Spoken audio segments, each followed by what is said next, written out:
They referred to him as the father of modern gospel and said that even the most heart-hardened people could be moved by his voice. However, beneath his dazzling smile, loud applause, and legendary stage presence, Rance Allen was engaged in fights that the world was unaware of. Those closest to him finally spoke up at age 71 shortly before his death, disclosing heartbreaking details about the hardships he faced behind closed doors while inspiring millions with his songs. The legend was seen by his fans.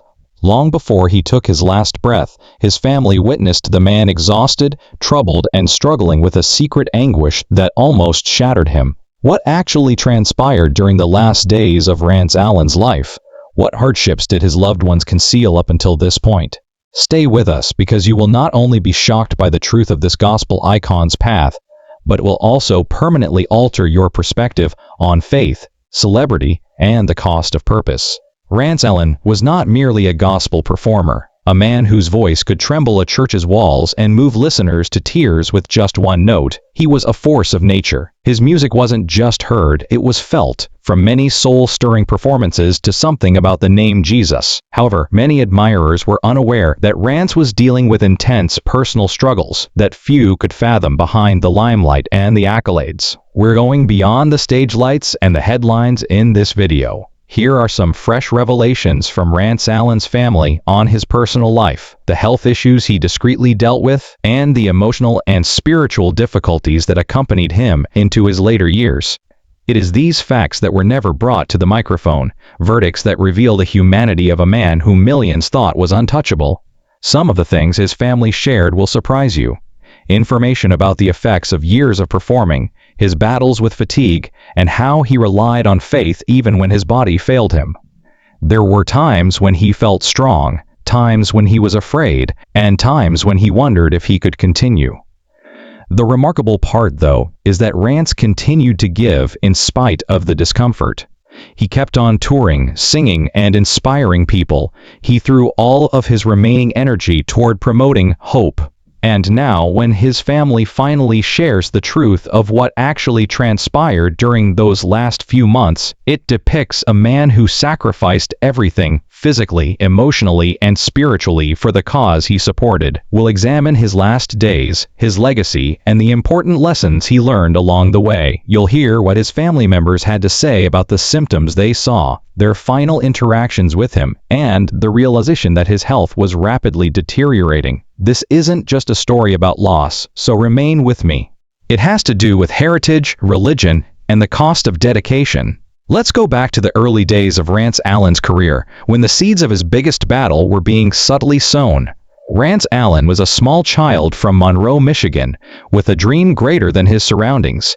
Before the world knew his name, and his voice became the theme music for generations of believers. Rance was born in 1948 and was raised in a family, religious, and musical environment. Despite not being born into wealth or renown, he possessed a voice that seemed heavenly sentient and far more powerful. When Rance sang in church as a child, the congregation reportedly stopped whatever they were doing because his voice was anointed, not merely melodic. His ability to combine blues, gospel, and soul into a single, memorable sound was something special. This distinctiveness would ultimately come to characterize the Rance Allen Trio and establish them as gospel music pioneers. Rance started performing with his brothers Tom and Steve around the late 1960s. They weren't your typical gospel group. They themselves were revolutionaries. They had a unique, daring, soulful, and modern sound. Some traditionalists initially didn't grasp this blend, but once they took the stage, their influence was undeniable. They gave gospel music a much-needed boost of vitality, passion,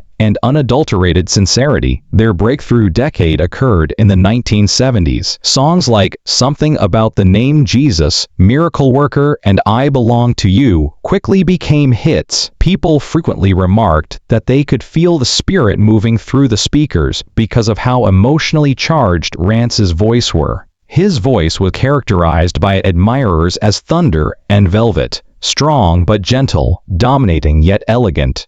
Few people understood, however, that Rance was putting more of himself into each performance than anyone was aware of. The ongoing traveling, and emotional strain of ministry started to wear him down behind the scenes. According to those close to him, despite his grin for the cameras, he frequently carried the burden of stress and fatigue from the hard nature of his job. Rance and other gospel musicians were more than just performers. They were messengers of the Spirit. They needed to be flawless in both their morals and their speech. Such strain can be debilitating. It can be nearly impossible to be human when you are expected to always be on and to represent faith impeccably. Those closest to Rance said he occasionally had trouble striking that balance. He needed room to breathe, to rest, and to just be Rance, not the great Rance Allen, but he also wanted to be a conduit for God's word. The world, however, wanted more of him the more he tried to slow down. Fans lined up to touch the man whose voice had lifted them in their worst times. Performances sold out, and invitations were pouring in from all around the world.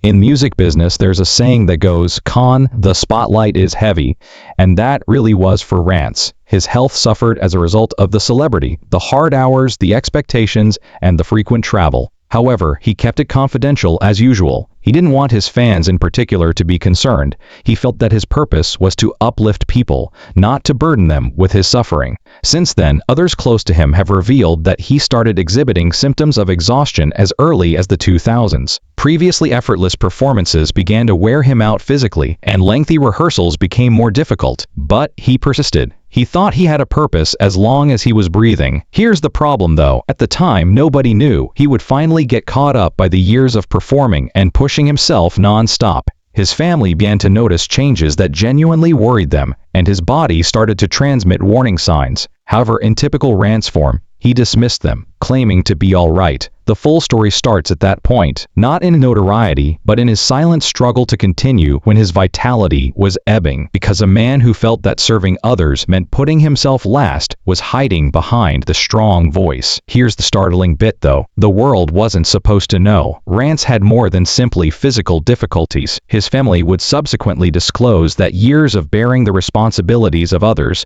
spiritual exhaustion, and emotional struggles had started to severely damage his soul. The demands made of Rance Allen increased along with his notoriety. He was untouchable in the eyes of the world. His voice had the power to raise large congregations to their feet, and he was a man of heavenly strength. However, most people were unaware of how his body was starting to suffer from that same voice and calling. Perseverance, singing through the storm, pushing through the suffering, and never letting the crowd see you break are all deeply ingrained in the gospel world. And that way of thinking turned into a double-edged sword for Rance Allen. He felt that being weak meant disappointing other people. Rance therefore kept everything to himself until the aches arrived, the exhaustion became intolerable, and the physicians started to raise concerns. Close relatives say the first indications showed several years before he died. He never complained, even though he occasionally got out of breath during rehearsals, took longer to recover after performances, and rested more in between performances. "I'm blessed," he would respond with a smile, and go on his way. The stage was hallowed territory to him, and his energy would return like a spark from heaven whenever the music began, regardless of how exhausted he was. In actuality though, his body was starting to fail. His health had been subtly impacted by years of touring non-stop, staying up late, eating erratically,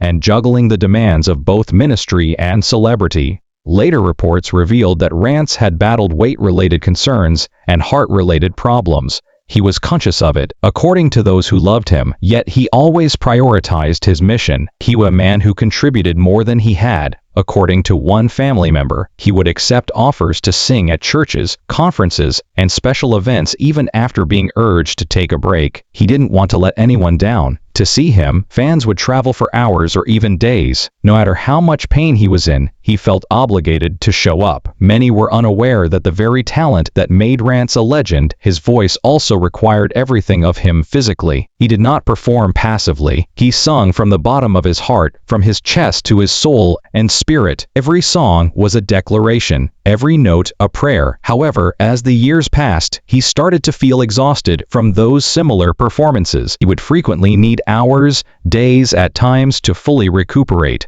There were silent periods of struggle behind closed doors. After a performance, there were times when he would sit by himself, gripping his chest, gasping for air, and muttering prayers for courage. Ellen, his wife, supported him through it all. She was his confidant, his caregiver, and the only person who genuinely understood the price of his calling in addition to being his girlfriend.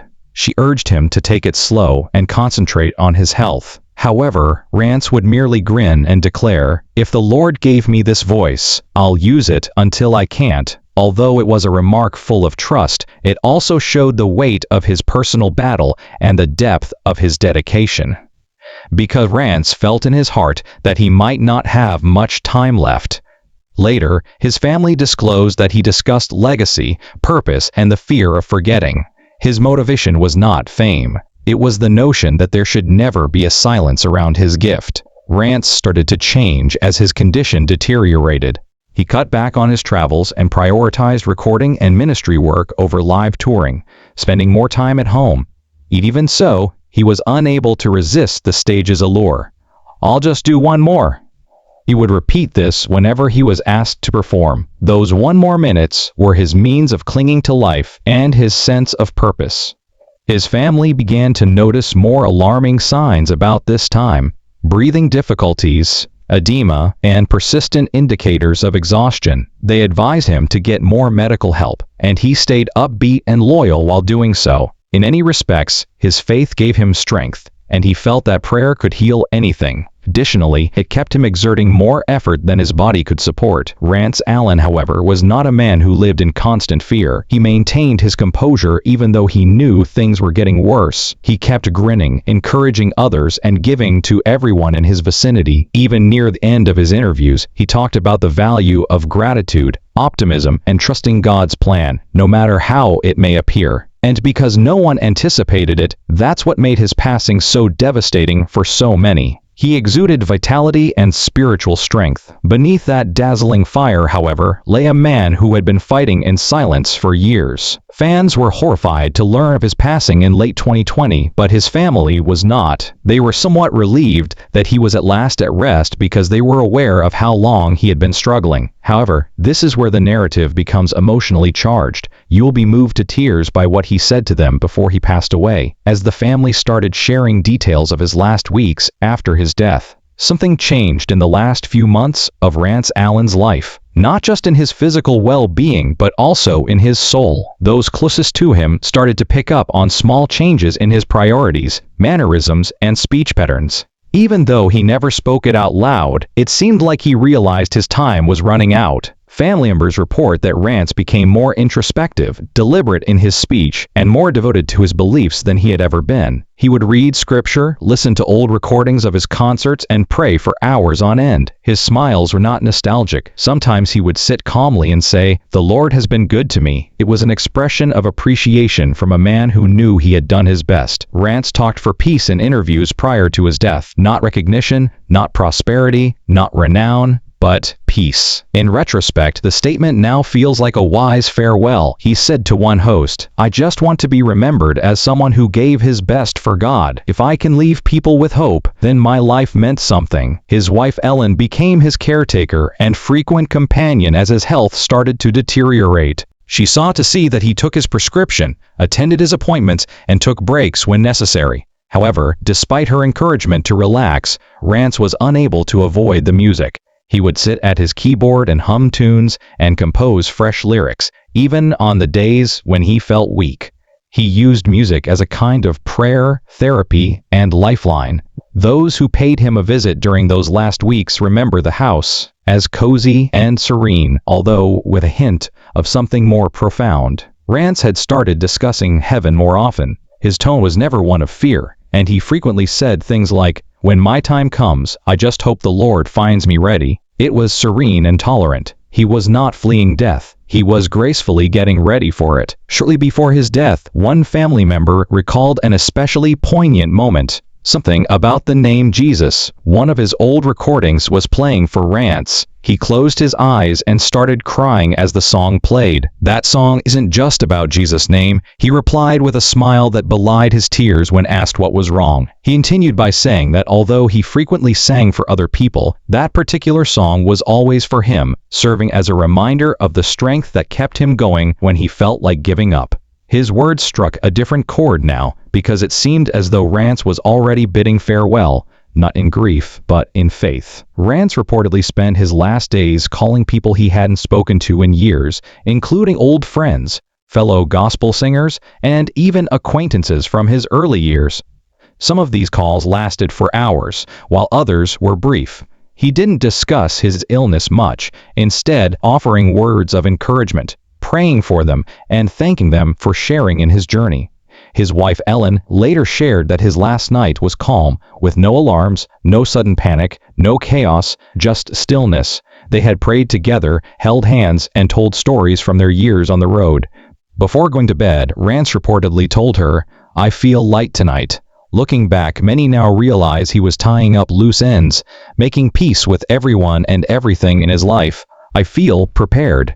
At the time, she didn't give it much thought because he frequently spoke in that manner, but when she woke up the following morning, Rance was gone. He had died peacefully in his sleep, leaving behind a legacy of love, singing, and faith that few could ever equal. The news swept through the gospel community. Social media was inundated with tributes from fans, pastors, and musicians worldwide. Some shared personal stories of how his music had changed their lives, while others shared clips of his most famous performances. Kirk Franklin, who worked closely with him, called him the voice of a generation, and the Gospel Music Association called him a true original. It wasn't just the loss of a legend, but for his family, it was the loss of a husband, a brother, a friend, and a source of constant laughter and love. Ellen later disclosed that even in the last few months, despite his health challenges, Rance remained joyful. CeCe Winans, Marvin Sapp, and numerous other artists paid their respects, saying that Rance wasn't just a singer, he was a movement. Rance didn't die empty, she added, adding that he never allowed pain to take away his peace, cracked jokes, and sang old gospel hymns in the kitchen. He passed away contented. The words, he gave everything he had, and when there was nothing left to give, he rested perfectly sum up his character as a man who gave his all for others until the day he died.